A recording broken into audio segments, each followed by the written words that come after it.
எல்லாருக்கும் வணக்கம். ஸோ நாம் இன்னைக்கு பார்க்க போகிறது என்னென்னா எயித்து தமிழ் புக்கில் நியூ புக்கில் அதுவும் ஃபஸ்ட் இயர் முடிச்சாச்சு. இப்போ நம்ம பார்க்க போகிறது செகண்ட் இயர். ஸோ செகண்ட் இயரில் என்னென்ன இருக்குன்னு சொல்லிட்டு ஒரு ஓவர்வியூவும் பார்த்துக்கலாம். இது ஃபுல்லாக வந்து இயற்கையை பற்றி தான் பார்க்க போகிறோம். ஸோ அதில் பார்த்தோம்னா ஓடை, கோணக்காத்து பாட்டு, நிலம் பொது, வெட்டுக்கிளியும் சருகுமானும், இலக்கணத்தில் பார்த்தோம்னா வினைமுற்று, இதில் எக்ஸ்ட்ராவாக இருக்குது திருக்குறள். ஸோ இதான் நம்ம பார்க்க போகிறோம். வாங்க போகலாம். ஸோ இதில் ஃபர்ஸ்ட் நான் பார்க்க போகிறது பார்த்தோம்னா ஓடை.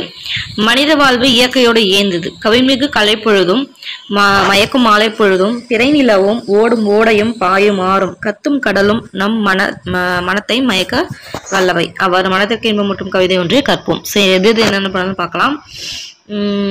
கவின்மிகு காலைப்பொழுது. காலைப்பொழுது வந்து எப்படி இருக்கு? கவின்மிகு. எது மயக்குது? மாலை பொழுது. பிறை நிலவு, ஓடும் ஓடை, அதே மாதிரி பாயும் ஆறு, கத்தும் கடல். ஓகேங்களா? ஸோ அது முன்னாடி வர அந்த வேர்ட்ஸ் வச்சு கூட கேட்கலாம். ஸோ அதனால இதை நோட் பண்ணிக்கோங்க. ஓகே, நம்ம டைரக்டா பாட்டுக்கு போயிடலாம். ஓடை ஆட உள்ளம் தூண்டுதே, கல்லில் உருண்டு தவழ்ந்து நெளிந்து பாயும், பாட இந்த ஓடை எந்த பள்ளி சென்று பயின்றதோடி. பாட இந்த ஓடை எந்த பள்ளி சென்று பயின்றதோடி, ஏடு போதா இதன் கவின்கார் ஈடு செய்ய போராரொடி. நன்சை புன்சைக்கு உணவை ஊட்டி, நாட்டு மக்கள் வறுமை ஊட்டி, கொஞ்சி குளவி கரையை வாட்டி, குளிந்த புல்லுக்கு இன்பம் கூட்டி, நெஞ்சில் ஈரம் இல்லார் நாண நீளுழைப்பு கொடையை காட்டி, செஞ்சோல் மாதர் வல்லை பாட்டின் சீருக்கு ஏற்ப முளவை மீட்டும் அப்படின்னு சொல்லிட்டு ஓடை. அதாவது இதுதான் ஓடை. இந்த மாதிரி தான் இருக்கு இல்லையா ஓடை. ஸோ இது வந்து இதை பற்றி வாணிதாசன் வந்து பாடியிருக்காரு. ஸோ அதனால வந்து இது ஒரு டைம் வந்து பார்த்துக்கிறது நல்லது. ஏன்னா வாணிதாசன் அந்த மாதிரினாலே கொஞ்சம் மெயினாக கேட்கறதுக்கு வாய்ப்பு இருக்கு. சரி, கொஞ்சம் பார்த்துக்கலாம். ஸோ இது மெயினாக பார்க்க என்னன்னு பார்க்கலாம். இந்த நீள் உழைப்பு, இங்கே நெஞ்சில் ஈரம் இல்லார்னான நீள் உழைப்பை கொடையாய் காட்டி, செஞ்சோல் மாதர் வல்லை பாட்டின் சீருக்கு ஏற்ப முளைய வைட்டும்ன்றது ஒரு முக்கியமான ஒரு லைனு. அடுத்து பார்த்தோம்னா இது ஃபர்ஸ்ட் லைனு. ஓடையாட உள்ளம் தூண்டுதே, கல்லில் உருண்டு தவழ்ந்து நெளிந்து பாயும். அந்த மாதிரி அதே மாதிரி பள்ளிக்கு சென்று பயணித்தது. இது வந்து ஏடு போதா இதன் கவின்மிகு காரிடு செய்ய போராரோடி அப்படின்னு சொல்லிட்டு. ஸோ இந்த மாதிரி முக்கியமாக இருக்கிற லைன்ஸ்லாம் பார்த்துக்கோங்க. அடுத்து சொல்லும் பொருள் பார்க்கலாம். தூண்டுதல். தூண்டுதல்னா ஆர்வம் கொள்ளுதல். ஈரம்னா இரக்கம். முழவுனா இசைக்கருவி. நஞ்சைனா நிறைந்த நீர்வளத்தோடு பயிர்கள் விளையும் நிலம். இது புன்சைனா குறைந்த நீரால் பயிர்கள் விளையும் நிலம். வல்லைப்பாட்டுனா நெல் குத்தும் போது பாடப்படும் பாடல். இது ஒரு சந்தோஷம். பயிலுதல்னா படித்தல். நாணம்னா வெட்கம். செஞ்சோல்னா திருந்திய சொல். ஓகே, பாடலின் பொருள் என்ன பார்க்கலாம். நீருடையில் நீந்தி விளையாட மனம் ஆர்வம் கொள்கிறதே. கற்களில் உருண்டு தவழ்ந்தும் தெளிந்தும் செல்லும் ஓடையில் நீந்தி விளையாட மனம் ஆர்வம் கொள்கிறதே. சலசல என்று ஒளி எழுப்பியபடி ஓடுவதற்கு இந்த ஓடை எந்த பள்ளியில் படித்ததோ. நூல்களால் வர்ணித்து சொல்ல முடியாத இதன் அழகுக்கு இணையாக யாரால் எழுத முடியும். நஞ்சை புஞ்சை நிலங்களுக்கு நீர்வளம் தந்து பயிர்களை செழிக்க செய்கிறது. அவ்வாறு விளைந்த பயிர்கள் மூலம் உணவு தந்து நாட்டின் வறுமை போர்க்கிறது. கொஞ்சி மகிழும் அலைகளால் கரையை முதுகிறது. குளிர்ச்சி தரும் புற்களுக்கு இன்பம் சேர்க்கிறது.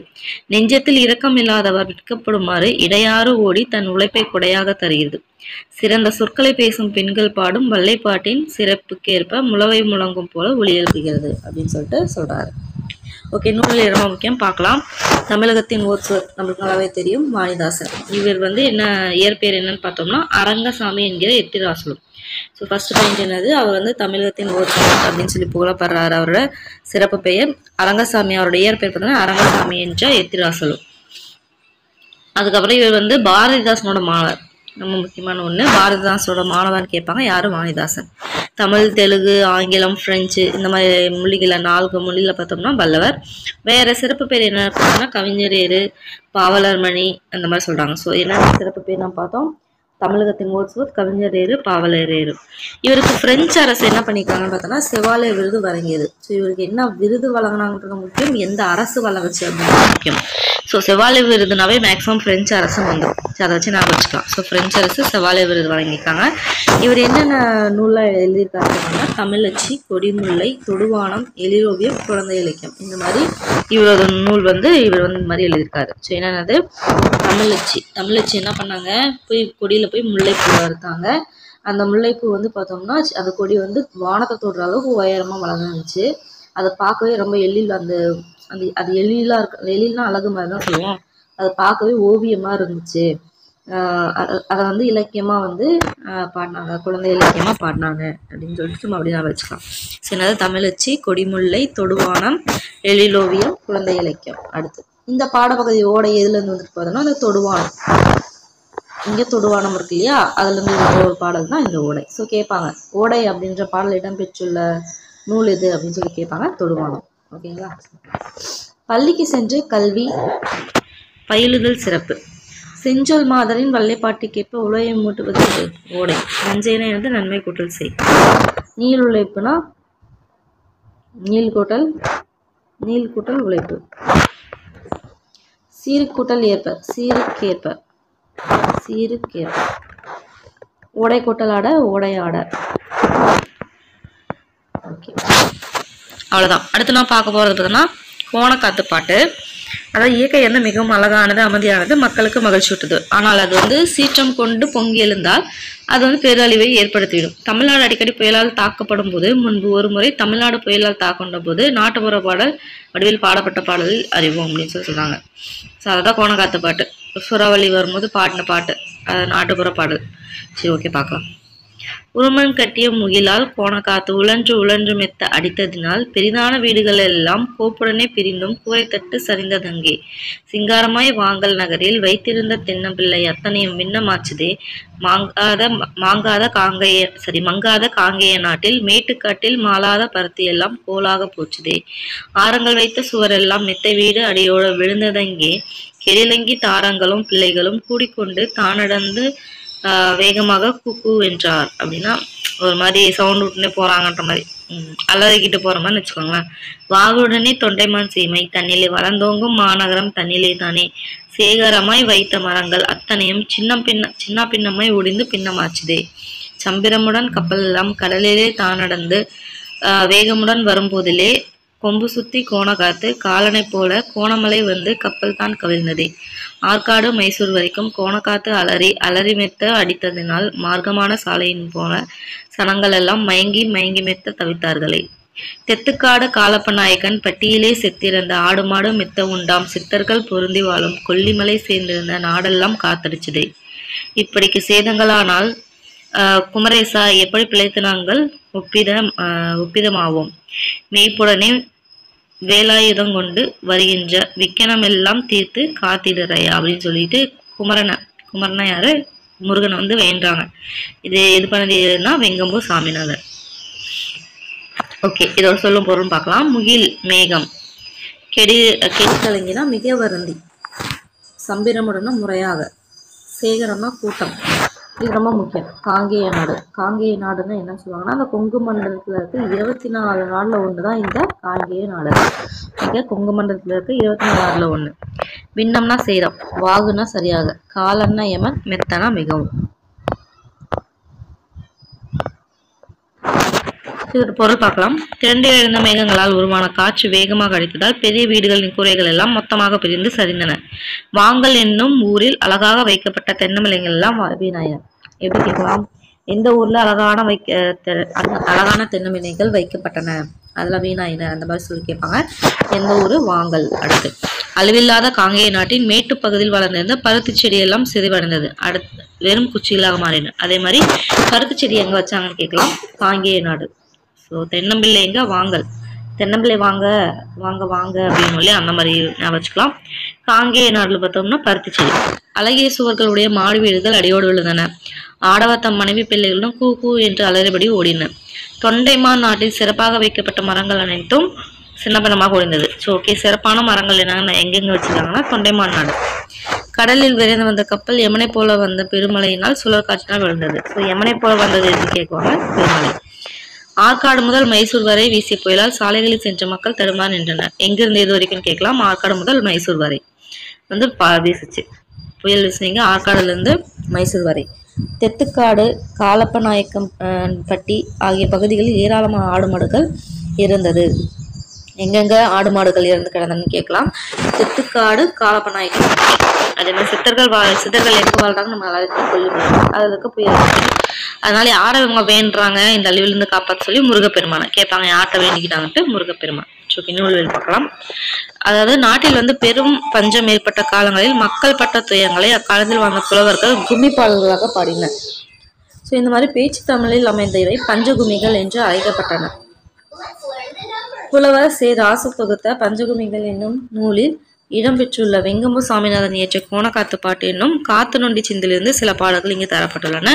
இது ஒவ்வொரு இதுவுமே வந்து ரொம்ப முக்கியமானது. ஃபர்ஸ்ட் வந்து நாட்டில் வந்து ஃபர்ஸ்ட் பெரும் பஞ்சம் ஏற்பட்ட காலத்துல மக்கள் வந்து பட்ட துயரங்களை எழுதுனது கும்மி பாடல்களாக பாடினாங்க. அது ஃபர்ஸ்ட் பஞ்சம் ஏற்பட்ட போது. அதே மாதிரி பேச்சு தமிழில் அமைந்த இவை வந்து என்னன்னு சொன்னாங்கன்னா அதனால பஞ்சகும்மி, ஏன்னா பஞ்ச காலத்துல பாடினதுனால பஞ்சகும்மி அப்படின்றாங்க. ரொம்ப முக்கியம். ஓகேங்களா. அடுத்து வந்து பார்த்தோம்னா புலவர் சேராசு என்ன பண்றாரு, இந்த பஞ்சகும்மிகளை வந்து தொகுக்கிறாரு. ஓகேங்களா. ஸோ இந்த பஞ்சகும்மிகள்ல வெங்கம்பூர் சாமிநாதர் வந்து இயற்றிய ஒரு பாடல் தான் இந்த கோணக்காத்து பாட்டு அப்படின்றது. நம்மளுக்கு வந்துட்டு அந்த கோணக்காத்து பாட்டு அது வந்து எந்த ஒரு பாடல் அப்படின்னா, நான் அந்த லைக் வந்து காவடி சிந்து அந்த மாதிரி, இது வந்து காத்து நொண்டி சிந்து, காத்து நொண்டி சிந்துல இருந்து இந்த பாடல் வந்திருக்கு அப்படின்றாங்க. ஓகேங்களா. ஸோ என்னென்ன நோட் பண்ணணும்னு பார்த்தோம்னா, பஞ்சம் வரும்போது பாடுற பாட்டு வந்து பார்த்தோம்னா கும்மி பாடல்கள். அது பேச்சு பாடுறது என்னன்னு சொன்னாங்கன்னா பஞ்சகும்மிகள்னு சொல்லிட்டு சொன்னாங்க. ஸோ இதை வந்து தொகுத்தது யாரு அப்படின்னு கேட்டாங்கன்னா புலவர் சேராசு. ஓகேங்களா. அதுல பஞ்சகும்மிகள் அப்படின்ற நூல்ல இடம்பெற்ற கோணக்காத்து பாட்டு யார் எழுதுனது பார்த்தோன்னா வெங்கம்பு சாமிநாதன். ஸோ கோணக்காத்து பாட்டு இடம்பெற்ற நூல் வந்து பஞ்சகும்மி, சேராசு தொகுத்த பஞ்சகும்மி. அதே மாதிரி அந்த கோணக்காத்து பாட்டு எழுதுனதுன்னா வெங்கம்பு சாமிநாதன். இது என்ன பாட்டு அப்படின்னு பார்த்தோம்னா காத்து நொண்டி சிந்து வகையை சேர்ந்தது. ஓகேங்களா. ஓகே, அடுத்து பார்க்கலாம். வானில் கருமுகில் தோன்றினால் மழை பொழியும் என்பார். முறையான உடற்பயிற்சியும் சர்வீத உணவும் எதையும் மூட்டிவிடும், காலனையும் மூச்சுவிடும். காரண யமன். விழுந்ததங்கே, விழுந்தது கூட்டல் அங்கே. செத்திறந்தது, செத்து கூட்டல் இறந்த. பருத்தி கூட்டல் எல்லாம், பருத்தி எல்லாம். ஓகே, அடுத்து வந்து ஒரு உரைநடை. நிலம் பொழுது என்னன்னு பார்க்கலாம். அமெரிக்காவில் பூஜை சவுண்ட் என்னும் இடத்தை சுற்றி வாழ்ந்தவர்கள் தான் சுக்குவாமிஸ் பழங்குடியினர். அவர்களின் தலைவராக விளங்கியவர் வந்து சியாட்டல். அவர் அப்பகுதியில் இயற்கை வளங்கள் சிதையாமல் காக்கப்பட வேண்டும் என்பதை வலியுறுத்தி அமெரிக்க குடியரசுத் தலைவருக்கு வந்து ஒரு கடிதம் எழுதுறாரு. அதை பற்றி தான் பார்க்க போறோம். இதுவே வந்து ஒரு முக்கியமான ஒரு இது ஏரியா. அமெரிக்காவில் சுக்குவாமிஸ் பழங்குடியினர் எங்க வாழ்றாங்க, அமெரிக்காவில் பூஜை சவுண்ட். எங்க அமெரிக்காவில் பூஜை சவுண்ட் யாரு, சுக்குவாமிஸ் பழங்குடியினர். இவங்க தலைவராக இருந்தவர் யாரு, சியாட்டல். ஓகேங்களா. ஓகே, அடுத்து என்ன எழுதுறான்னு பார்க்கலாம். மேதகு குடியரசுத் தலைவர் அவர்களுக்கு வணக்கம். இந்த பூமி அணுக்கமாக உள்ள வானத்தை எப்படி வாங்கவோ விற்கவோ முடியும். இவ்வாறு செய்ய வேண்டும் என்ற எண்ணமே வேடிக்கையாக தோன்றுகிறது. ஆற்றின் தூய்மையும் நீரின் உயர்வும் யாருக்கு சொந்தமானவை அல்ல. அப்படி இருக்கையில் நீங்கள் அவற்றை எல்லாம் விலை கொடுத்து வாங்க முடியுமா அப்படின்னு சொல்லி கேட்கிறாரு. இந்த பூமியில் ஒவ்வொரு துகளும் என் மக்களுக்கு புனிதமானவை. கூடவே மின்னும் மொழியும் ஒவ்வொரு ஊசியிலையும் எல்லா கடற்கரைகளும் கருமலங்களின் தவளும் பனித்துளிகளும் இன்னிசை எழுப்பும் திரியும் பூச்சி வகைகளும் என் மக்களின் நினைவில் வாழும் மிகவும் புனிதமானவை. ஸோ எது என்னென்ன பண்ணுதுன்னு பார்க்கலாம். ஒளியுடைய ஒவ்வொரு ஊசியில எப்படி இருக்கு, ஒளியுடையதா இருக்கு. அதே மாதிரி எல்லா கடற்கரைகளும் கருமரங்களில் தவறும், எங்க பனித்துளிகள் எங்கு தவழுது, கருமரங்கள். அதே மாதிரி எது இன்னிசை எழுப்புது, பூச்சி வகைகள். ஓகே, அடுத்து பாலூர் மரத்திலிருந்து ஒழுகும் திரவம் கூட செவ்விந்தியர்களின் நினைவுகளை சுமந்து செல்கிறது. ஸோ எது செவ்விந்தியர்களின் நினைவுகளை சுமந்து செல்கிறது அப்படின்னு சொல்லி கேட்பாங்க. பாலூர் மரத்திலிருந்து ஒழுகும் திரவம் கூட. எமது மக்கள் இந்த பூமியை எப்பொழுதும் மறப்பதே இல்லை, ஏனெனில் இதுவே எமக்கு தாயாகும். எது அவங்க தாயின்னு சொல்றாங்க, தாய் வந்து பூமி. நாங்கள் இந்த மண்ணுக்குரியவர், இந்த மண்ணும் எமக்குரியதாம். இங்குள்ள நறுமணம் மிகுந்த மலர்கள் யாவும் எமது சகோதரிகள். ஸோ எதுன்னு கேட்பாங்க. நறுமணம் மிகுந்த மலர்கள் பார்த்தோம்னா சகோதரி. மான் குதிரைகள் கழுகுகள் எல்லாம் பார்த்தோம்னா சகோதரர்கள். மலர்கள் சகோதரி, மான் குதிரைகள் கழுகுகள் என்னது, சகோதரர்கள். மலைமுகடுகள், பசும் புல்வெளிகள், பனித்துளிகள், மட்ட குதிரைகளின் உடற்சூட்டின் இதமான கதகதப்பு போன்றவையும் இங்குள்ள மனிதர்கள் எல்லாமும் ஒரே குடும்பம். எது ஒரே குடும்பம் அப்படின்னு சொல்லி கேட்கலாம். அடுத்து வாஷிங்டனின் பெருந்தலைவர் எங்கள் நிலங்களை வாங்க விருப்பம் தெரிவித்து சொல்லி அனுப்பிய போது யாரு நிலங்களை வாங்க விருப்பம் தெரிவித்தாங்க கேட்பாங்க, வாஷிங்டன். ஓகேங்களா. அமெரிக்காவுக்கு வாஷிங்டன் அனுப்பிய போது நாங்கள் மரநீரிடம் வாழை எங்களுக்கென்று தனியாக ஒதுக்கி தருவதாக கூறியிருக்கிறார். எனவே அவர்கள் எங்களுக்கு தந்தையாகவும் நாங்கள் அவருக்கு பிள்ளையாகவும் ஆகிறோம். ஓகேங்களா. ஸோ யார் அவருக்கு தந்தையாகிறாங்க, வாஷிங்டனோட பெருத்தலைவரும் இவங்க வந்து பிள்ளையாகும். எனினும் இந்நிலமானது எங்களுக்கு மிகவும் புனிதமானது என்பதால் இதற்கு சம்மதிப்பது என்பது இயலாத ஒன்று அப்படின்னு நினைறாங்க. இந்நிலையில் எங்களுக்கு நிலத்தை வாங்கும் உங்கள் திட்டத்தை பற்றி சிந்திப்போம். ஏரிகளில் அடுத்த ஒரு முக்கியமான கொஸ்டின். ஏரிகளில் பிரதிபலிக்கும் நினைவு எச்சங்கள். ஸோ அவங்களோட நினைவு எச்சங்கள் எங்க பிரதிபலிக்குன்னு கேட்கலாம், அறிவு. இல்லைன்னா ஏரிகள் இல்லை, அவங்க எது பிரதிபலிக்குன்னு கேட்பாங்க, நினைவு எச்சங்கள். என் மக்களின் வாழ்வியல் நிகழ்வுகளை நினைவு கூர்பவை. அதே மாதிரி நினைவு எச்சங்கள் இது பண்ணுது, அதே மாதிரி அவங்க மக்களோட வாழ்வியல் நிகழ்வுகளை நினைவு கூறுது அப்படின்றாங்க. இந்த நீரின் முணுமுணுப்புகள் என் பாட்டன்மார்களின் குரல்களே ஆகும். ஸோ அவர்களோட பாட்டன்மார்களின் குரல் எதுன்னு கேட்பாங்க, ஏரிகளினோட நீரினோட முணுமுணுப்பு. அதே மாதிரி நீரின் முணுமுணுப்பு அவங்களோட என்னது அப்படின்னு கேட்பாங்க, பாட்டன்மார்களின் குரல். ஓகே, இந்த ஆறுகள் யாவும் என் உடன் பிறந்தவர்கள். ஸோ அவங்க மேல என்ன சொன்னாங்க, கழுகு அந்த இதெல்லாம் பார்த்தோம்னா சகோதரர்னாங்க. இந்த ஆறுகள் உடன் பிறந்தவர்கள்ன்றாங்க. ஸோ இவர்கள் தாம் எமது தாகத்தை தீர்க்கின்றன, என் மக்களின் தோணிகளையும் இவரே சுமந்து செல்கின்றன, குழந்தைகளுக்கு உணவளிக்கின்றன. இவ்வாறு ஓடைகளிலும் ஆறுகளிலும் ஓடும் வனப்புமிகு நீரானது வெறும் தண்ணீர் அன்று, எமது மூதாதையின் குருதி. ஸோ எது அவங்க மூதாதையின் குருதின்னு சொல்றாங்க, இந்த ஆறுகளோடும் மனப்புமிகு நீர். ஓகே, இந்நிலம் புனிதமானது என்பதை நீங்கள் நினைவு கொள்ளுங்கள், உங்கள் குழந்தைகளுக்கும் இதை கற்றுக் கொடுங்கள். எமது வாழ்வு முறையின் சிறப்புகள் உங்களுக்கு தெரியாது என்பது எங்களுக்கு தெரியும். ஒரு குறிப்பிட்ட நிலப்பகுதியும் அதற்கு அடுத்துள்ள நிலப்பகுதியும் உங்களுக்கு ஒன்றுதான். நீங்கள் அயலவர்கள். இந்நிலத்திலிருந்து தேவையானவற்றை எடுத்து செல்லவே நீங்கள் இங்கு வருகின்றீர்கள். இப்பூமியானது உங்களின் உடன் பிறந்தார் அன்று, பகைவரே. இதனை வென்று கையகப்படுத்திய பின் நீங்கள் வேறு இடத்துக்கு நகர்ந்து விடுவீர்கள். நீங்கள் உங்கள் தந்தைகளிடம் இடுகாடுகளை கூட மறந்துவிட்டு வெகு தூரம் சென்று விடுவீர்கள். எதை மறந்து போயிடுவாங்கன்னா அவங்களோட தந்தையோட இடுகாடு கூட மறந்து போயிடுவாங்க. ஸோ பிறப்புரிமைக்குரிய சொந்த மண்ணையும் கூட நீங்கள் மறந்து விடுவீர்கள். நிலத்தை வாங்குவதும் விற்பதும் உங்களுக்கு ஆடுகள் அல்லது மணிகள் விற்பது போன்றவை. எதை மாதிரி, ஆடுகள் மணிகள். உங்களுக்கு கோர பசியானது இப்பூமியை குன்றழித்து பாலாக்கி அதனை பாலைவளம் ஆக்கிவிடும். என்னாக்க உங்களோட கோரப்பசி பாலைவளமா ஆக்கிடுது. ஆனால் நாங்கள் பூமி தாயாகவும் வானத்தை தந்தையாகவும் கருதுறாங்க. ஸோ நான் பார்த்தோம், பூமி தாயின்னு சொன்னாங்க, இது வானத்தை என்னன்னு சொல்றாங்க, தந்தை அப்படின்னு சொல்றாங்க. ஸோ எங்களுடைய வாழ்வு முறை உங்களுடைய முறையிலிருந்து எந்தளவு மாறுபட்டது என்பது எமக்கு துல்லியமாக தெரியாது. உங்களுடைய நகரங்களில் காட்சிகள் எல்லாம் எமது செவ்விந்தியர்களின் கண்களை உறுத்துகின்றன. உங்கள் நகரங்களின் அமைதியான இடம் எதுவும் இல்லை. நீங்கள் வாழும் எந்த ஒரு இடத்திலும் அசைந்தாடும் இலைகளின் ஓசையோ பூச்சி இனங்களின் ரீங்காரங்களையும் கேட்க முடிவதில்லை. மாறாக சடசட ஒலிகள் காதை பிளக்கின்றன. மகிழ்வூட்டும் ராக்குவர் பறவைகளின் ஒலிகளையோ குளத்தை சுற்றி கேட்கும் தவளைகளின் கூச்சல்களையே கேட்காத வாழ்வு என்ன வாழ்வு? நான் ஒரு செவிந்தின் என்பதால் இதனை எவ்வாறு புரிந்து கொள்வதென தெரியவில்லை. என் மக்கள் யாவரும் அவதியான குளத்தில் முகத்தை முகந்து தென்றலின் இன்னசையோடு நடுப்பகலில் பெய்யும் மலையாளியிலும் மண்வாசனையும் தேவதாறு என்ன மரம், தேவதாறு மரம்ன்றதன் ஒரு கீவோடு பறக்கும் இலைகளின் மனத்தையும் நுகர்ந்து விரும்புவர்கள். நாங்கள் காற்றை மிகவும் மதித்து போற்றுபவர்கள். விலங்குகள், மரங்கள், மனிதர்கள் உள்ளிட்ட யாவருக்கும் சுவாசித்தல் பொதுவான ஒரு காற்றையே இவை யாவும் சுவாசிக்கின்றன.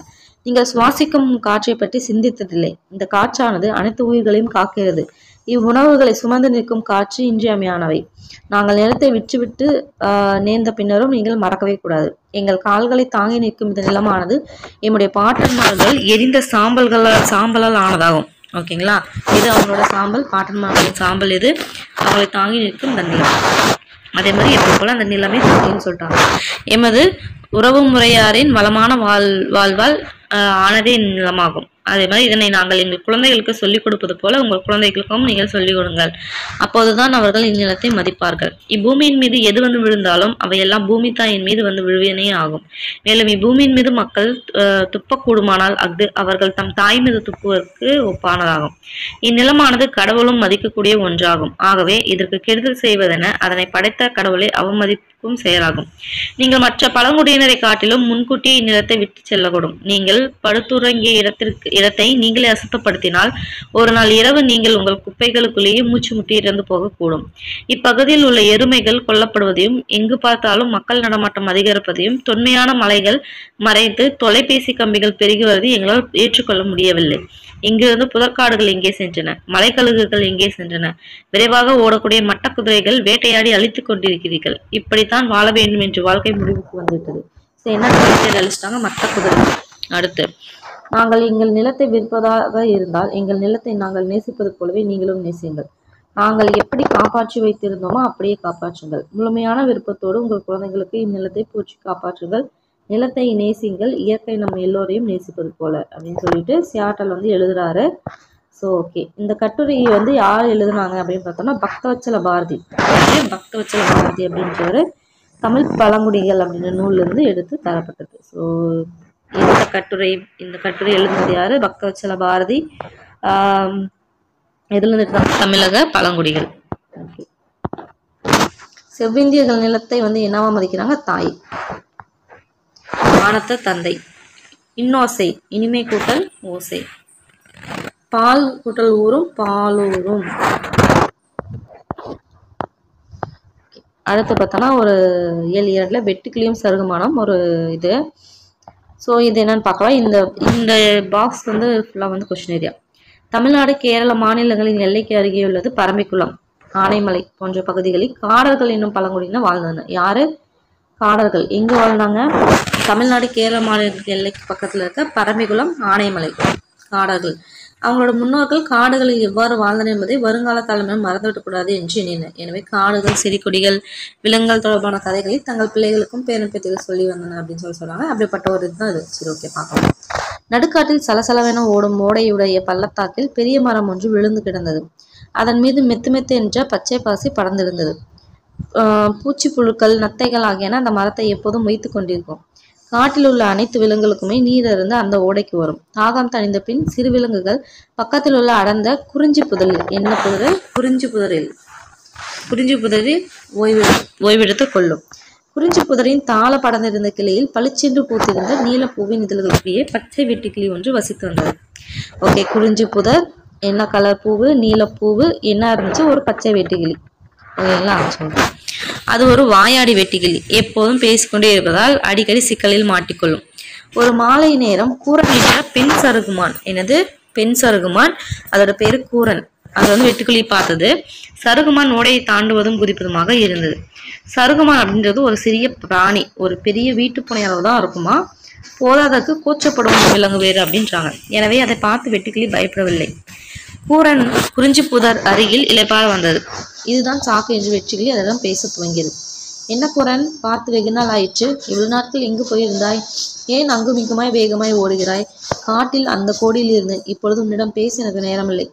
பித்தக்கண்ணு என்னை துரத்து கொண்டு வருகிறது. ஸோ பித்தக்கண்ணு யார்? அது யாருன்னு பார்த்தோம்னா அது ஒரு புலியோ சிறுத்தை நினைக்கிறேன். எனக்கு சோர்வாக வேறு இருக்குது. பல மணி நேரம் ஓடி ஓடி களைத்து போய்விட்டேன் அப்படின்னு. ஸோ வெட்டுக்கிளி கொஞ்ச நேரம் அமைதியாக இருந்தது. அதற்கும் பித்தக்கண்ணுவை தெரியும். பெரிய மஞ்சள் கண்களை உடைய சிறுத்தை தான் அது. மிகச்சிறந்த வேட்டை விலங்கு. விழுந்து கிடந்த மரத்தை பார்த்ததும் அதனை கூரன் ஒளிந்து கொண்டது. தலையை மட்டும் தூக்கி வெட்டுக்கிளியை சிரித்தது. வெட்டுக்கிளியே, நீ வளவளவென்று பேசக்கூடிய ஆள். பித்தக்கண்ணு உன்னிடம் என்னை பற்றி கேட்டால் வாயை திறந்து எதையும் சொல்லிவிடாதே. அது என்னை பார்த்து விட்டால் பிடித்து ஒரே வாயில் விழுங்கிவிடும் அப்படின்றது. அதுக்கு வெட்டுக்கிளி தலையாட்டிட்டு உறுதிமொழி அழிச்சிட்டு கண்ணை மூடிக்கொண்டது. அதற்குள் கூரனை தேடிக்கொண்டு பித்தக்கண்ணு ஓடை பக்கம் வந்து சேர்ந்தது. சத்தமில்லாமல் அடிமேல் அடி வைத்து ஓடையில் ஆங்காங்கே இருந்த பாதைகளின் மீது ஏறி மூப்பம் பிடித்து கொண்டே நடந்தது. குறிஞ்சி புதரின் தாள கிடந்த கிளையின் மீது உட்கார்ந்திருந்த வெட்டுக்கிளி அதன் கண்ணில் பட்டதும் அதை பார்த்து உருமியது. கூரன் இங்கு வந்தாளா? அவள் எங்கு சென்றாள் என்று தெரியுமா அப்படின்னு கேக்குது. வெட்டுக்கிளிக்கு உற்சாகம் கலக்கியது. பித்தக்கண்ணுவை ஒரு பக்கத்தில் பார்ப்பது இதுதான் முதல் முறை. அது கேட்ட கேள்விக்கு பதில் சொல்ல வாயை திறந்த பொழுது கூரனுக்கு அளித்திருந்த வாக்குறுதி நினைவு வந்தது. எனவே உடனே வாயை மூடிக்கொண்டது. ஆனால் பித்தக்கண்ணுவை பார்த்ததால் ஏற்பட்ட பரவசத்தை அடக்க இயலாமல் தன்னை அறியாமல் கூரன் ஒளிந்திருந்த இடத்திற்கு அருகே குதித்து குதித்து சென்றது. அறிவாளியான பித்தக்கண்ணுவுக்கு வெட்டுக்கிளியின் குதியாட்டத்திற்கு பொருள் புரியாமலையா போகும். உடனே அது கூரன் பதுங்கி கிடந்த மரத்தடி பக்கம் சென்று மோப்பமிட்டது. நல்ல வேளையாக முதல் நாள் இரவு தான் அந்த மரத்தடியில் புனுகு பூனை ஒன்று தங்கி இருந்துச்சு. அது தங்கிய இடம்தான் அப்படி நாருமே. எனவே பித்தக்கண்ணு என்னத்தான் மோப்பம் பிடித்தாலும் கூரனின் உடல் வாடை அதன் மூக்குக்கு எட்டவில்லை. மாறாக புனுகு பூனையின் துர்நாட்டமே எட்டியது. கொஞ்ச நேரம் பித்தக்கண்ணு அந்த இடத்தையே சுற்றி சுற்றி வந்த மோப்பம் பிடித்து பார்த்தது. ஆனால் எதுவுமே தட்டுப்படாதால் உரிமிக்கொண்டே அந்த இடத்தை விட்டு கிளம்பி வேறு பக்கம் சென்றது. ஒளிந்திருந்த இடத்திலிருந்து கூரன் வெளியே வந்தது. தன் மறைவிடத்தை ஏறக்குறைய காட்டி கொடுத்ததுக்காக வெட்டுக்கிளி மீது அதற்கு கோபமான கோபம். அதற்கு ஒரு பாடம் கற்பிப்பத வேண்டும் என எண்ணியது. இனி எந்த சூழ்நிலையிலும் அது வாக்குறுதியை மீறக்கூடாது என்பதற்காக வெட்டுக்கிளியை மிரட்டிவிட்டு போனால் என்ன என்று தோன்றியது. முட்டாள், பித்தக்கண்ணு முன் அப்படி குதியாட்டம் போடாவிட்டால் என்ன? நான் செத்து பிழைத்திருக்கிறேன். அது என்னை தன் பெரிய வாய்க்குள் திணித்து தின்னாமல் விட்டது அதிசயம்தான் என்று கத்தியது. இனி இப்படி செய்தால் திரும்பி வந்து உன்னை என் தங்க கால்களால் மிதித்து நசுக்கி விடுவேன் அப்படின்னு இப்படி சொல்லிக்கொண்டே தனது சிறிய கூர்மையான பாதங்களை மண்ணின் மீது அழுத்தி எகிரி குதித்தது. அதனை இந்த செயலால் குறிஞ்சி புதர் அப்படியும் இப்படியும் ஆடியது. அந்த வேகத்தின் தாழ கிடந்த கிளையில் இருந்த வெட்டுக்கிளி கீழே விழ போனது. அதன் மீது கோபப்பாவை வீசிவிட்டு கூரன் காட்டுக்குள் ஓடியது. அன்றிலிருந்து கூரனின் கூர்பாதங்கள் எங்கே தன் மீது பட்டுவிடுமோ என்ற அச்சத்திலேயே வெட்டுக்கிளி வாழ்ந்து வருகிறது. இதனால் தான் இன்றும் கூட வெட்டுக்கிளிகள் ஓரிடத்தில் நிலைத்து இருக்க முடியாமல் குதித்த வண்ணம் உள்ளன. ஆனாலும் அவை எந்த குறிப்பிட்ட திசையும் நோக்கி குதிப்பதில்லை அப்படின்னு சொல்லிட்டு இந்த கதையை முடிக்கிறாங்க. ஸோ இதில் நாம என்ன தெரிஞ்சுக்க வேண்டியது என்னன்னா, குறிஞ்சி புதர், நீலப்பூ, அதுக்கப்புறம் பச்சை வெட்டுக்கிளி, அதோட பேர் வந்து அதுக்கு பேர்ல என்ன சொல்ல, அது ஒரு வாயாடி. அடுத்து பார்த்தோம்னா அந்த சருகுமான் வந்துச்சு. அந்த சருகுமான் பேர் என்னதுன்னா கூரன். அப்புறம் அந்த சிறுத்தை பேர் வந்து பித்தக்கண்ணு. நாம் தெரிஞ்சுக்க வேண்டியது வரலாம். ஓகே, அதுக்கப்புறம் அந்த மேலே அந்த பாக்ஸ் ரொம்ப முக்கியமானது. அந்த பாக்ஸ் அதே மாதிரி தெரிந்து கொள்ளணும் ரொம்ப முக்கியம். இந்த பரம்பிக்குளம் ஆனைமலை பகுதியில் காடர்கள் வசிக்கும் சுற்றுகள் பல உள்ளன. நம்ம மேலேயே பார்த்தோம். ஸோ காடர்கள்ன்றவங்க ஒரு மிகச்சிறிய பழங்குடி சமுதாயத்தினர். தாங்கள் பேசும் மொழி என்னன்னு சொல்றாங்க, ஆளளப்பு அப்படின்றாங்க. ரொம்ப முக்கியம். காடர்கள் பேசும் பேச்சு மொழியினது ஆளளப்பு. அவர்களின் வாழ்க்கை முறையை பற்றி எழுத்து குறிப்புகள் எதுவும் அவர்களிடம் இல்லை அப்படின்னு சொல்லி முடிக்கிறாங்க. ஸோ இதில் நம்ம நோட் பண்ண வேண்டியது பரம்பிக்குளம் ஆனைமலை காடர்கள், அவங்களோட இது பார்த்தோம்னா ஆளளப்பு. ஓகே, இது என்னன்னு பார்க்கலாம். மணிஷாண்டி, மாதுரி ரமேஷ் இவங்க என்ன பண்ணாங்கன்னா காடர்களின் கதைகளை சிலவற்றை வந்து தொகுத்திருக்காங்க. ஸோ இந்த காடர்களோட கதை சிலவற்றை தொகுத்தவர்கள் யார் யாரு? மணிஷ் சாண்டி, மாதுரி ரமேஷ். ஓகே, அவற்றை யானையோடு பேசுதல் அப்படின்ற தலைப்புல வா கீதா என்ன பண்றாங்கன்னா தமிழாக்கம் செய்திருக்காங்க. ஓகேங்களா. காடர்களோட கதை வந்து தமிழ்ல ஃபர்ஸ்ட் இல்லை, வேற மொழியில இருக்கு போல. அதை வந்து யானையோடு பேசுதல் அப்படின்ற தலைப்புல வா கீதா தான் வந்து என்ன பண்ணிருக்காங்கன்னா தமிழாக்கம் செஞ்சிருக்காங்க. அதுல இருந்து தான் ஒரு கதை இங்க கொடுத்துருக்காங்க. ஸோ என்னது, மணிஷாண்டி, மாதுரி ரமேஷ். மணிஷாண்டி, மாதுரி ரமேஷ். ஓகே, அது என்னன்னு மாத்திருக்காங்க தமிழ்ல யானையோட பேசுதல் தலைப்புல. யார் மாத்தினது பார்த்தோம்னா வா கீதா. ஓகே, அடுத்து வந்து ஒரு இலக்கணம் என்னன்னு பார்க்கலாம். வினைமுற்று. ஸோ வினைமுற்று அப்படின்னாலே வினைச்சொல் வந்து முடிவு பெற்று வரத்தான் வினைமுற்று. ஓகே, அதை பத்தி பார்க்கலாம். படித்தான், ஆடுகின்றால், பறந்தது, சென்ற, கண்டு ஆகிய செயலை அடிப்படையாக கொண்ட சொற்களாகும். இந்த மாதிரி செயலை வினை அப்படின்னு சொல்லுவாங்க. இந்த மாதிரி ஒன்றன் செயலை குறிக்கும் சொல் தான் வினைச்சொல். ஓகே, ஃபர்ஸ்ட் வினைச்சொல் என்ன தெரிஞ்சாச்சு. ஒருத்தரோட செயலை சொல்றது தான் வந்து பார்த்தோம்னா வினைச்சொல். வினை முற்றுனா என்னன்னு பார்க்கலாம். மலர்விழி எழுதினால், கண்ணன் பாடுகிறான், மாடு மேயும், இத்தொடர்களில் எழுதினால், பாடுகிறான், மேயும், இந்த மாதிரி சொற்களை பார்த்தோம்னா பொருள் முழுமை பெற்றுச்சு, அவ்வளவுதான், முடிஞ்சு போச்சு. இந்த மாதிரி பொருள் முற்று பெற்று வந்த வினைச்சொற்கள் தான் முற்று வினை இல்லைன்னா வினைமுற்று அப்படின்னு சொல்லுவாங்க. என்னன்னு, முற்று வினை இல்லை வினைமுற்றுன்னு சொல்லுவாங்க. இந்த வினைமுற்று ரொம்ப முக்கியமான ஒரு லைன். இந்த வினைமுற்று எந்தெந்த இடத்துல வரும் அப்படின்னு சொல்லிட்டு பார்த்துக்கணும். 5 பால், 3 காலம், 3 இடம், இதுல எல்லாத்துலயுமே வரும். ஸோ வந்து 5 பால்னா அது வந்து ஆண் பாலா பெண் பாலா ஒன்றன் பலவின் பாலா அப்படின்னு சொல்லி பார்க்கணும். ஸோ நம்ம இதில் பார்க்கும்போது மலர்விழி எழுதினாலும் எடுத்துக்கலாம். அதில் பார்த்தோம்னா எழுதினால் அப்படின்னு பார்க்கும்போது என்ன வருது, அது வந்து ஒரு பெண் பால்னு வருது. அடுத்து 3 காலம் காட்டும். 3 காலம் இறந்த காலமா நிகழ்காலமா எதிர்காலமான்னு கேட்டோம். எழுதினால் நம்ம வந்து முடிஞ்சு போச்சு, அப்போ இறந்த காலம். 3 இடம் காட்டும். முன்னிலையா, அதாவது படற்கையா, முன்னிலையா, தன்மையா, முன்னிலையா, படக்கையான்னு காட்டும். ஸோ மலர்விழி எழுதினால் போது படக்கை, அதாவது தன்னையும் குறிக்காம முன்னாடிகளும் குறிக்காம இங்க ஒரு பொண்ணை வந்து குறிச்சிருக்காங்க அப்படின் போது பார்த்தோம்னா இது படக்கை. இந்த மாதிரி 5 பால், 3 காலம், அதே மாதிரி 3 இடத்தையும் காட்டுறது தான் இந்த வினைமுற்று. இந்த வினைமுற்று 2ஆ பிரிக்கிறாங்க. தெரிநிலை வினைமுற்று, குறிப்பு வினைமுற்றுன்னு சொல்லிட்டு. சரி, ஓகே, அதை பத்தி பார்க்கலாம். திருநிலை வினைமுற்று என்னன்னா, ஒரு செயல் நடைபெறுவதற்கு செய்பவர், கருவி, நிலம், செயல், காலம், செய்பொருள், இந்த மாதிரி 6மே முதன்மையாகும். யாரு செஞ்சாங்க, எதை வச்சு செஞ்சாங்க, எங்க செஞ்சாங்க, என்ன செஞ்சாங்க, எப்போ செஞ்சாங்க, எதை வச்சு செஞ்சாங்க, அதாவது எதை செஞ்சாங்க, எதை வச்சு செஞ்சாங்கன்னா கருவி, எதை செஞ்சாங்கன்னு சொல்லும்போது செய்பொருள். இந்த மாதிரி 6 தான் வந்து முதன்மையானவை. இந்த 6ம் வெளிப்படுமாறு அமைவதுதான் பார்த்தோம்னா தெரிநிலை வினைமுற்றுன்றாங்க. ஃபார் எக்ஸாம்பிள், மாணவி கட்டுரை எழுதினாள் அப்படின்னு சொல்லி எடுத்துக்கலாம். இதுல பார்த்தோன்னா செய்பவர் யாரு, மாணவி.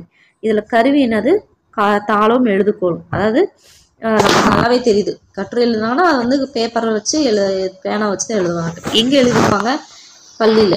காலம் எப்ப எழுதினாலாம் முடிஞ்சு போச்சு. அப்ப செய்பொருள் அதாவது எதை எழுதுனாங்க, எதை வச்சு எழுதுனாங்கன்றது கருவின்னு சொன்னா, எதை எழுதுனாங்க அப்படின்னும் போது செய்பொருள் கட்டுரை. என்ன செஞ்சாங்க, செயல், என்ன செயல், எழுதுதல். ஸோ இது மாதிரி 6ஐயும் இது பண்ணிட்டு வருது. ஸோ இதுதான் தெரிநிலை வினைமுற்று. காலத்தை வந்து வெளிப்படையாக காட்டும், அதே மாதிரி செய்பவர் யாரு எல்லாமே வெளிப்படையாக காட்டும் 6ஐயும். இதே குறிப்பு வினைமுற்றுன்னு எடுத்துக்கிட்டோம்னா ஏதாவது ஒன்றை மட்டும் வந்து, அதாவது பொருள், இடம், காலம், சினை, குணம், தொழில், இதுல ஏதாவது ஒன்றை மட்டும் தான் வெளிப்படையா வச்சு சொல்லும். ஸோ காலத்தை அதே மாதிரி வெளிப்படையா காட்டாது, செய்பவரை மட்டும் வெளிப்படையாக காட்டும் வினைமுற்று குறிப்பு வினைமுற்று. ஸோ செய்பவரை மட்டும்தான் வெளிப்படையாக காட்டும், காலத்தை வந்து வெளிப்படையாக காட்டாது. ரொம்ப முக்கியமான ஒரு லைன் ஸ்டேட்மெண்ட்ல கேட்பாங்க. ஓகேங்களா? ஸோ இதில் பொருள் பார்த்தோம்னா பொன்னன், இடம் வந்து தென்னாட்டார், காலம் ஆதிரன். இது வந்து கொடுத்து இது கேட்பாங்க. சாரி, இந்த இது இருக்குங்களா? ஸோ இது கொடுத்து அப்படியே வந்து இலக்கண குறிப்பில் வந்து கேட்டிருக்காங்க. அது எல்லாமே கிடையாது. இப்போ ஃபார் எக்ஸாம்பிள் பார்த்தோன்னா இது பொன்னன் வந்து பொருள் அப்படின்னும், தென்னாட்டார்ன்றது முக்கியம். அதே மாதிரி ஆதிரையான்றது காலம், அதே மாதிரி தென்னாட்டார்ன்றது இடம் அது கேட்டிருக்காங்க. அதே மாதிரி பார்த்தோம்னா பண்பு, அதே மாதிரி சினை கண்ணன்றது பேரு, அதாவது கண்ணு, நம்மளோட கண்ணு இருக்கு இல்லையா, அதை வச்சு சொன்னதுனால சினைன்றாங்க. ஓகேங்களா? அதுவும் பார்க்கணும். கரியன்னா அவனோட கலர் வச்சு சொல்றாங்க. அப்போ அது என்ன, அது அவனோட கலர், அவனோட குணம், அவனோட பண்பு. எழுத்தன்னா என்னது, எழுதுறவர், அதனால தான் தொழில் வச்சு சொல்றது. இந்த மாதிரி சொல்றது, அதாவது யார் செய்யறாங்களோ அவரை சொல்லுது. பட் வந்து பார்த்தோம்னா அவங்க எப்போ செஞ்சாங்க என்ன இதெல்லாம் சொல்லாது. ஜஸ்ட் வந்து அதில் ஏதாவது ஒரு விஷயத்த வந்து சொல்லுது. பொன்னன்ல பார்த்தோன்னா பொருள் மட்டும் தான் சொல்லுது. இந்த தென்னாட்டவை அதில் பார்த்தோன்னா இடத்த மட்டும் தான் சொல்லுது. ஆதிரியான்ல காலத்தை மட்டும் சொல்லுது. கண்ணன்ல அதோட சினை மட்டும் சொல்லுது. கரியன்ல பார்த்தோம்னா அதோட குணம் மட்டும் சொல்லுது. அதே மாதிரி எழுத்துன்னா அதோட தொழில் மட்டும் சொல்லுது. அந்த மாதிரி வர்றதுதான் குறிப்பு வினைமுற்று. இந்த தெரிநிலை குறிப்பு வினைமுற்றுகள் இல்லாம வேறையும் இருக்கா அப்படின்னு கேட்டால் இருக்கு. ஏன்னா பார்த்தோன்னா ஏவல் வினைமுற்று, வேங்கோல் வினைமுற்று அப்படின்னு சொல்லிட்டு பிற வகை இருக்கு. ஸோ ஏவல் வினைமுற்று என்னன்னு பார்த்தோம்னா ஒருத்தவங்க வந்து கட்டளை இடுறது. ஸோ வந்து ஒரு செயலை வந்து செய் அப்படின்னு சொல்லிட்டு சொல்றது. இந்த மாதிரி தனக்கு முன்னாடி இருக்கவங்களை வந்து ஒருத்தவங்களை இந்த மாதிரி செயலை செய்யும் மாதிரி ஏவரத்தான் பார்த்தோம்னா ஏவல் வினைமுற்று. ஓகேங்களா? ஃபார் எக்ஸாம்பிள் பார்த்தோம்னா பாடம் படி, கடைக்கு போ, முன்னாடி இருக்கவங்க மட்டும் ஏவ முடியும். ஓகேங்களா? படக்கையில் இருக்கவங்க வந்து ஏவ முடியாது. ஸோ அது ஃபர்ஸ்ட் பார்த்துக்கணும். யாரை ஏவல் வினைமுற்று எந்த இடத்துல வருதுன்னு பார்க்கணும், முன்னிலைன்றதை தெரிஞ்சுக்கணும். ஸோ ஏவல் வினைமுற்று ஒருமைப்பன்மை ஆக இரு வகையிலும் வரும். ஓகேங்களா? ஒருமைப்பன், நீங்கள்லாம் போங்க அப்படின்லாம் இல்லை அப்படின்னு சொல்லலாம், இல்லை நீ போ அப்படின்னு சொல்லலாம். ஸோ இந்த மாதிரி பார்த்தோம்னா எழுது வந்து ஒருமை, எழுதுமின் வந்து பன்மை. கொஸ்டின் வந்து கேட்பாங்க. ஸோ எழுதுவோட பன்மை என்னன்னு கேட்பாங்க, எழுதுமின். ஸோ இந்த மாதிரி பன்மை ஏவல் வினைமுற்று எழுதுங்கள் என்று வருவது இக்கால வழக்கு.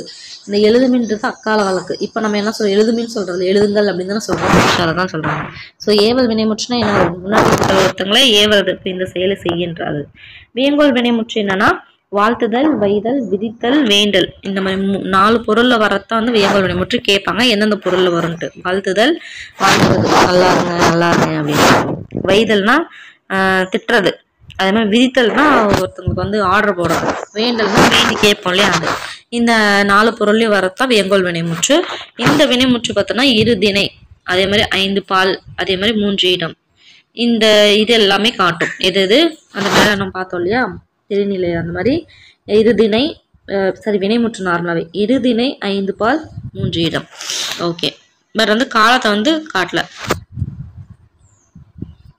அடுத்து இதில் வந்து இருதிணை என்ன பார்த்துக்கோங்க, உயிர்திணை, அக்ரிணை, 5 பால் என்னது, ஆண்பால், பெண்பால், பலப்பால், ஒன்றன்பால், பலவைன்பால், 3 இடம், தன்மை, முன்னிலை, படக்கை. ஓகே, இதோட விகுதிகள் என்னன்னு பார்த்துக்கோங்க, ரொம்ப முக்கியம். கா இய இயர் அல். இது கா இய year Al. Okay, for example வாழ்க, ஒளிக, வாலியர், வாரல், அந்த மாதிரி சொல்றது எல்லாமே பார்த்தோம்னா வேங்கோல் வினைமுற்று. ஏன்னா இதில் கா வந்திருக்கு, இதில் கா வந்து இய வந்திருக்கு, ஒளிக இதுலேயும் கா வந்திருக்கு. இது பார்த்தோம்னா வாலியரில் பார்த்தோம்னா இயர் வந்திருக்கு, வாரலில் பார்த்தோம்னா அல் வந்திருக்கு. ஓகேவா? சரி, ஓகே. ஏவல் வினைமுற்றுக்கும் வேங்கோல் வினைமுற்றுக்கும் என்ன வேறுபாடு இருக்குன்னு சொல்லிட்டு ஸ்டேட்மெண்ட்டில் கொடுத்து கேட்பாங்க. ஓகே, என்னன்னு பார்க்கலாம். ஃபஸ்ட்டு ஏவல் வினைமுற்று சொன்ன மாதிரி முன்னிலை மட்டும் தான் வரும், முன்னாடி இருக்கவங்க மட்டும் தான் ஏவ முடியும். வேங்கோல் வினைமுற்று பார்த்தோம்னா இதில் இரு திணையிலையும் 5 பால்லையும் 3 இடங்களையும் பொதுவாய் வரும்னு சொல்லிட்டு மேலே பார்த்தோம். அதே மாதிரி இதில் ஒருமைப்பன்மை வேறுபாடு இருக்கு. அதே மாதிரி ஒருமைப்பன்மை வேறுபாடு இல்லை. எக்ஸாம்பிள் பார்த்தோம்னா நீ போ அப்படின்றதுக்கும் நீங்கள் போங்க அப்படின்னு சொல்றதுக்கு வித்தியாசம் இருக்கு. ரெண்டுமே கட்டளை தான். ஆனா நீ போன்னு சொல்லும் போது ஒருத்தங்களை மட்டும் ஒருமை, நீங்க போங்க அப்படின்னு சொல்லும் போது என்ன சொல்லுவோம், அது பன்மை. இந்த வேங்கோல் முற்றை பார்த்தோம்னா வாழ்க, ஒளிக, வாலியன்றோம். இதுல வந்து ஒருமை பன்மை அப்படின்ற வேறுபாடு வந்து இல்லைன்ட்டு நமக்கு தெளிவா தெரியுது. அதே மாதிரி ஏவல் வினைமுற்று பார்த்தோம்னா கட்டளை பொருள்ல மட்டும் வரும். ஏன்னா கட்டளை பண்றது தானே ஏவல். இதே வந்து வியங்கோல் வினைமுற்று நம்ம மேல பார்த்தோம் 4 இது வாழ்த்துதல், வைதல், விதித்தல், வேண்டல் பொருள்ல வரும். இது வந்து பார்த்தோம்னா ஏவல் வினைமுற்றுனா விகுதி பெற்றும் வரும், விகுதி பெறாமல் வரும். இது வந்து விகுதி பெற்றே வரும். அந்த கா, இய, இயர், அல் பார்த்தோம்னா அந்த மாதிரி விகுதி பெற்று வரும். இந்த மாதிரி இது ஏவல் வினைமுற்று பார்த்தோம்னா விகுதி பெற்றும் வரும், பெறாமலும் வரும் அப்படின்னு சொல்றாங்க. ஸோ ரொம்ப முக்கியமான ஒரு பாக்ஸ். அடுத்து விதித்தல் பொருள் வரும் வேங்கோல் முற்று தன்மை இடத்தில் வராது. சொன்னோம் இல்லையா, வேங்கோல் வினைமுற்று வந்து விதித்தல்ல வரும் இல்லையா சில டைம்ல, அது வந்து தன்மை இடத்தில் வராது, தன்னை குறிக்க மாதிரி வராது. நம்மளே பார்த்து நம்ம வாழ்த்திக்க மாட்டோம், நம்மளே பார்த்து திட்டிக்க மாட்டோம். அதாவது பொதுவாக சொல்றேன் அந்த மாதிரி. ஸோ அந்த மாதிரி தன்மை இடத்துல முன்னாடி இருக்கவங்கள தான் வந்து வாழ் நல்லாரு அப்படின்னதோ திட்டுறதோ அந்த மாதிரி பண்றதோ எல்லாம் பண்ணும் இல்லையா. ஸோ அது வந்து தன்மை இடத்துல வராது அப்படின்றது நம்ம முக்கியமானது. அதே மாதிரி இயர் அல் ஆகிய 2 விகுதிகள் தற்கால வழக்கில் இல்லை, செயல் வழக்கு மட்டும் தான் இருக்கு. ஓகேங்களா, இயர் அல் ரெண்டுமே 2 விதியுமே பார்த்தோம்னா தற்கால வழக்கு இல்லை. ஸோ கேட்பாங்க எது தற்கால வழக்கு இல்லை, இயர் அல். ஓகே. மாடு வயலில் புள்ளை மீண்டது. இத்தொடரில் வினைமுற்று எதுன்னு பார்த்தோம்னா மீண்டது. பின்வரவற்றில் இறந்த கால வினைமுற்று எது? படித்தான், நடக்கிறான், உண்பான், ஓடாது அப்படி வாங்கும்போது படித்தான். பின்வரவற்றில் ஏவல் வினைமுற்று எது அப்படி பார்த்தா ஓடு. மீதியெல்லாம் செல்க வியங்கோல் வினைமுற்று. ஓகேங்களா, காய்யர்னு வந்திருக்கு இல்லையா, அதை வச்சு. ஓகே, இந்த பேராகிராஃப் ரொம்ப முக்கியம். இயற்கை விரும்புவது மற்றுமன்றி அதை பாதுகாப்பது இன்றியமையாத கடமை. ஓகே, அதெல்லாம் ஓகே. இதுல முக்கியமான பாயிண்ட் எதுன்னு பார்த்தோம்னா இயற்கை வளத்தை இன்றியமைய குறித்து விழிப்புணர்வு உண்டாக்க ஒவ்வொரு ஆண்டும் ஜூலை 28, 22 ஜூலை என்னன்னு கொண்டாடுறாங்க? உலக இயற்கை வள பாதுகாப்பு நாளாக கடைபிடிக்கப்படுகிறது. ரொம்ப முக்கியமான ஒரு எப்ப 22வது ஜூலை, 28ஆம் நாள் ஜூலை வந்து உலக இயற்கை வள பாதுகாப்பு, அதாவது உலக இயற்கை வளை. ஓகேங்களா, எப்ப 28 ஜூலை. ஓகே, அது பார்க்கலாம். ஓகே, தமிழ் எண்கள் நம்ம ஏற்கனவே படிச்சுட்டு இருக்கோம். 1st-லேருந்தே 6th-லேருந்தே ஆரம்பிச்சு படிச்சுட்டு இருக்கோம் இது. ஸோ அதை வச்சு அதை 20, 30 வரைக்கும் ஃபில் பண்ண சொல்றாங்க. ஸோ நம்மளுக்கு தெரியும் கா, உ, ஙா, சா, ரு, சா, ஏ, ஆ, கு, கா, 0. ஸோ இதை வச்சு நம்ம என்ன பண்ணலாம், இதெல்லாம் வந்து ஃபில் பண்ணலாம் இல்லையா. நீங்கள் அப்படி ட்ரை பண்ணுங்க. கொஸ்டின் வந்து இதில் கூட கேட்கலாம். அடுத்து ரொம்ப ரொம்ப முக்கியமான ஒரு இது. ஸோ இது வந்து என்ன சொல்றாங்கன்னா, இந்த வட்டமிட்ட எண்களை வந்து தமிழ் என்ன சொல்றாங்க. பட் நம்மளுக்கு அதை விட முக்கியமானது எது, இந்த நாளே என்னன்னு சொல்லிட்டு பார்க்கணும். ஒவ்வொன்றுக்கும் சரி பார்க்கலாமா. உலக ஈரநில நாள் என்னைக்கு? பிப்ரவரி 2. ஈரநில நாள் என்னைக்கு? பிப்ரவரி 2. ஓசோன் நாள் எப்போ? செப்டம்பர் 16. இயற்கை நாள் எப்போ? அக்டோபர் 3.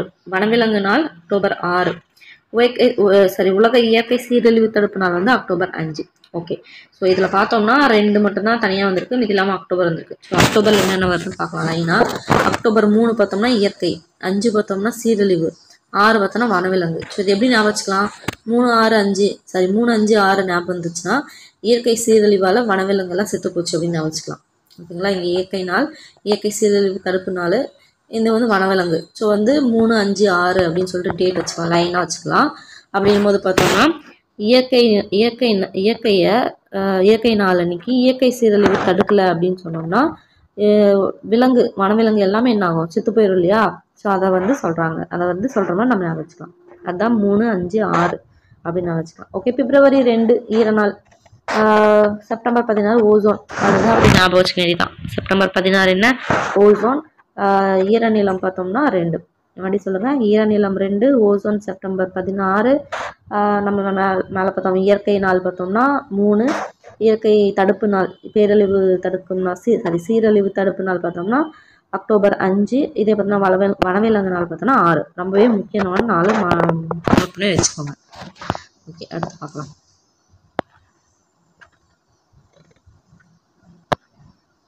இதெல்லாம் அப்படியே பாருங்க, இது என்ன வகையான தொடர்கள்னு சொல்லிட்டு உங்களுக்கே தெரியலையா. முக்காலமும் உணர்ந்தால் நம் முன்னோர்கள். செய்தி வாக்கியம். கடமை செய்யினா கட்டளை வாக்கியம். பாரதியார் பாடல்களை இனிமைத்தான் என்றது வியப்பு உணர்ச்சி வாக்கியம்.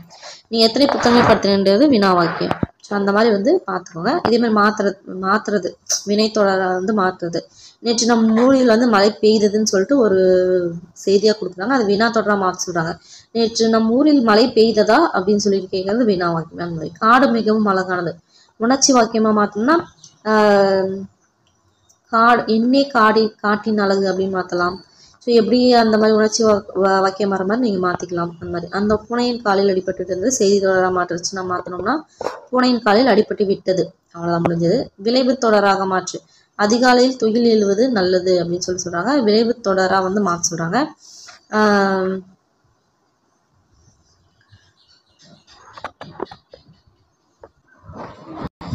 ஸோ அதிகாலையில் துயில் எழுவது நல்லது அப்படின்னு சொல்லிட்டு விளைவு தொடர்னா சரி ஓகே. ஃபஸ்ட்டு என்ன டைப்ஸ் பார்த்துடலாம். இங்கே இருக்குது, நான் ஆக்சுவலி பார்க்கல சரியா. அதாவது தொடர்கள் வந்து அடிப்படையில் 4, அதாவது பொருள் அடிப்படையில் எத்தனை வகை அப்படின்றது ஒரு கொஸ்டின் ஏரியா. 4 வகைப்படும். செய்தி தொடர்னா நம்மளுக்கு என்னன்னு தெரியும், வினா தொடர்னா தெரியும். விளைவு தொடர்னா என்னன்னா ஒருத்தவங்க வந்து ஏவுதல் இல்லைன்னா வேண்டுதல் வாழ்த்துதல் வயதுல இந்த மாதிரி பொருள் வரத்தான் விளைவு தொடர் அப்படின்றாங்க. ஸோ உணர்ச்சி தொடர்னா நம்மளுக்கு என்னன்னு தெரியும். சரி ஓகே, அதுதான் இங்கே கொடுத்துருக்காங்க. சரி ஓகே, நான் அதை சாரி பார்க்கல. ஓகே, அது என்னன்னு பார்க்கலாம். விளைவு தொடராக மாற்ற சொல்கிறாங்களா. அதிகாலையில் துயில் எழுது நல்லது அப்படின்னா அதிகாலையில் துயில் எழு, அவ்வளோதான் முடிஞ்சு. முகில்கள் திரண்டால் மழை பெய்யும் அல்லவான செய்தி தொடராக மாற்றோம்னா முகில்கள் திரண்டால் மழை பெய்யும். வினா தொடராக மாற்றோம்னா காட்டில் புலி நடமாட்டம் உள்ளது அப்படின்னு சொல்கிறாங்க. காட்டில் புலி நடமாட்டம் உள்ளதான்னு கேட்கலாம். இல்லை காட்டில் எதன் நடமாட்டம் உள்ளது அப்படின்னு சொல்லிட்டு அந்த மாதிரி கொஸ்டினாகவும் கேட்கலாம். ஓகே, உரிய வினைமுற்றை கொண்டு கட்டங்களை நிரப்புக. ஓகேங்களா. ஓகே, ஆண்பால் நடக்கிறான்னா உண்கிறான் உறங்குகிறான். இதே பெண்பால்னா நடக்கிறாள். பலர்பால்னா நடக்கிறார்கள். ஒன்றன் பால் நடக்கிறது நடந்தன. தன்மைனா நடந்தேன். முன்னிலம் நட.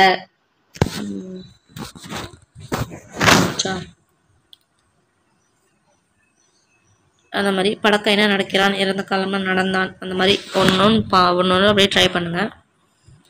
ஓகே, இது வினைமுற்றுகள் வேர் சொல் முக்கியம். நடக்கிறான்னா நட, போனான்னா போ, சென்றான்னா செல், உறங்கினான்னா உறங்கு, வாலியன்னா வால் வால் வால், பேசினான்னா பேசு, வருகன்னா வா, தருகின்றான்னா தா, பயின்றான்னா பயில், கேட்டார்னா கேள். இது ஒரு கலைச்சொற்கள் நம்ம முக்கியமானது பார்க்கலாம். பழங்குடியினர் அப்படின்னா ட்ரைப்ஸ், சமவெளினா பிளெயின், பள்ளத்தாக்குனா வேலி, புதர்னா திக்கட், மலை முகடுனா ரிட்ஜ், வெட்டிக்கிளினா லோக்கஸ்ட், சிறுத்தை லெப்பர்ட், மொட்டுனா பட். ஓகேங்களா. ஓகே, அவ்வளோதான். இது வந்து முடிஞ்சாச்சு. அடுத்து நாம் பார்க்க போகிறது கடைசியாக திருக்குறள். ஓகே, பார்த்துடலாம். திருக்குறள் வந்து நீதி நூல் மட்டும் இல்லை, அது வந்து ஒரு வாழ்வியல் நூல். என்னது நீதி நூல்? இது ஒரு நீதி நூல் மட்டும் இல்லாமல் வாழ்வியல் நூல். எக்காலத்திற்கும் எல்லா மக்களுக்கும் பொருந்தும் அறக்கருதிகளை கொண்ட நூல். திருக்குறளின் பெருமை விளக்க என்ன நூல் யூஸ் பண்ணியிருக்காங்க? திருவள்ளுவர் மாலை. அதற்கு சான்று இத்தகைய பெருமை கொண்ட திருக்குறளை பயில்வோன்றாங்க. ஓகே, பார்க்கலாம். ஃபர்ஸ்ட் நடுவு நிலைமையில தக்கார் தகவிலார் என்பது அவரவர் எச்சத்தால் காணப்படும். அதாவது நடுவு நிலைமை உடையவர், நடுவு நிலைமை இல்லாதவர் என்பது அவரவருக்கு பின் எஞ்சி நிற்கும் புகழினாலும் பழியினாலும் அறியப்படும். ஸோ அவங்க வந்து பின்னாடி அவங்களுக்கு பின்னாடி இருக்கிறத வச்சு அவங்க போனதுக்கப்புறம் எச்சம்னா என்னது, அவங்க விட்டுட்டு போன நினைவுகள் அப்படின்ற மாதிரி. அது என்னது, அதை வச்சு அவங்க வந்து நடுநிலைமையா இருக்கிறாங்க இல்லையான்றத அவங்க புகழ், அதாவது நடுநிலைமையோடு இருந்தாங்கன்னா அவங்களுக்கு வந்து புகழ் கிடைக்கும், இல்லாமல் இருந்தாங்கன்னா பழி கிடைக்கும். அதை வச்சு நம்ம தெரிஞ்சுக்கலாம் அப்படின்னு சொல்றாங்க. சமன் செய்து சீர்தூக்கின் கோல் போல அமைந்த ஒருபால் கோடாமை சான்றோர் கனி. அதாவது தான் சமமாக இருந்து தன்னிடம் வைக்கப்படும் பொருள்களின் எடையை துலாக்கோல் சரியாக காட்டும். ஓகேங்களா.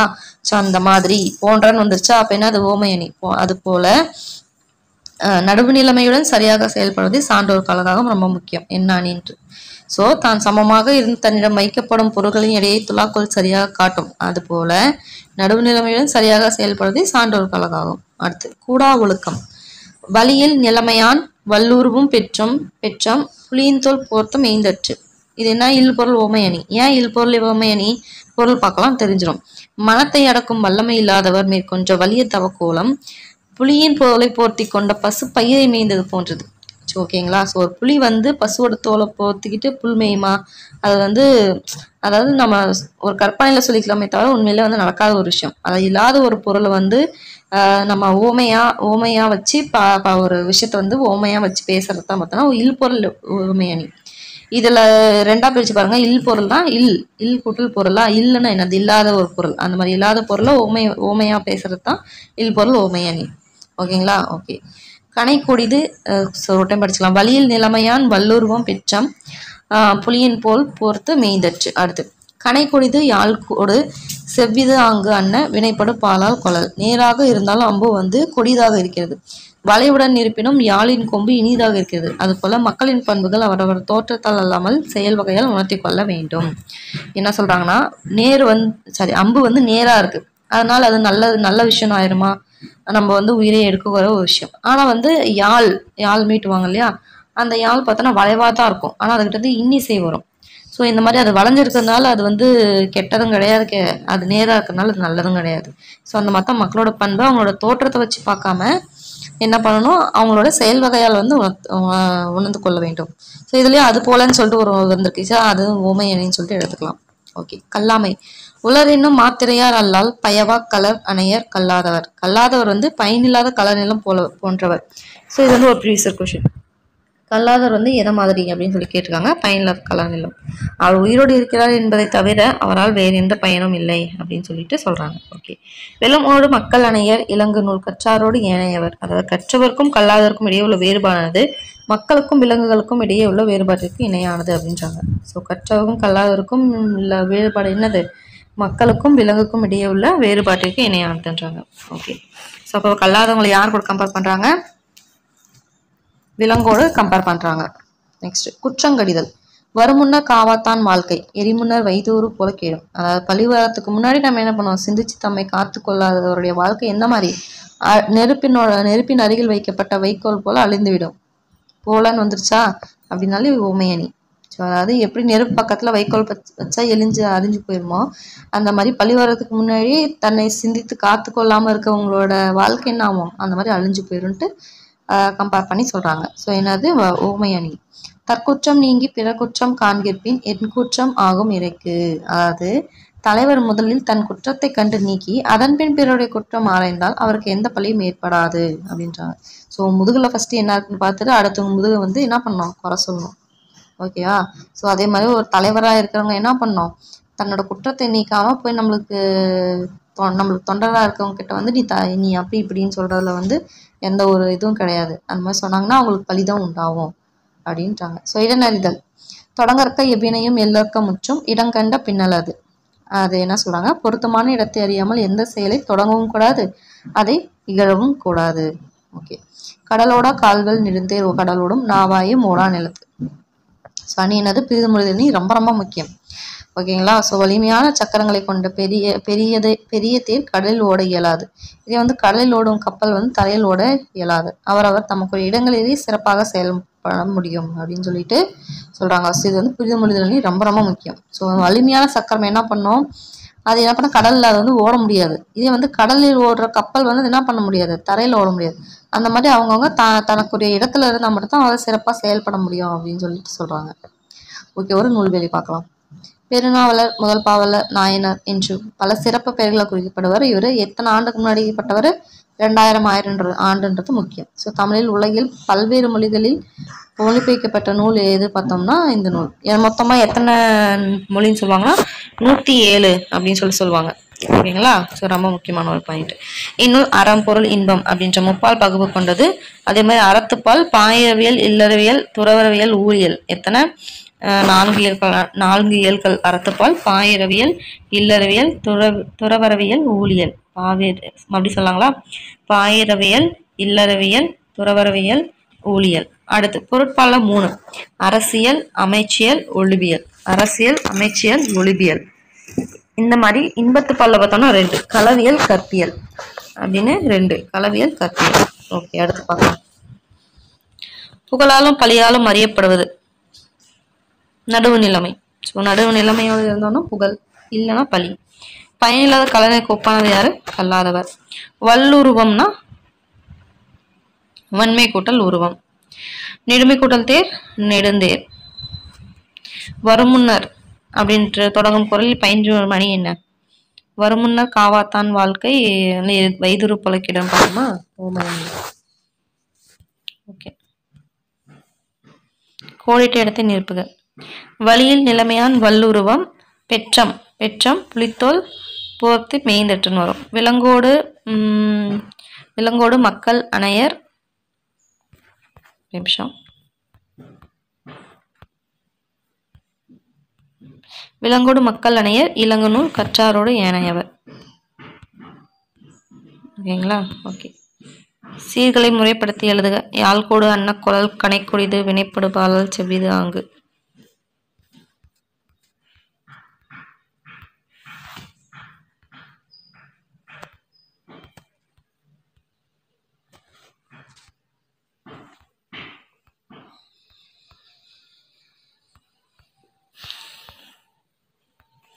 கனைக்குடிது யாழ்கோடு செவ்விது ஆங்கு அன்ன வினைப்படு பாலால் கொளல்.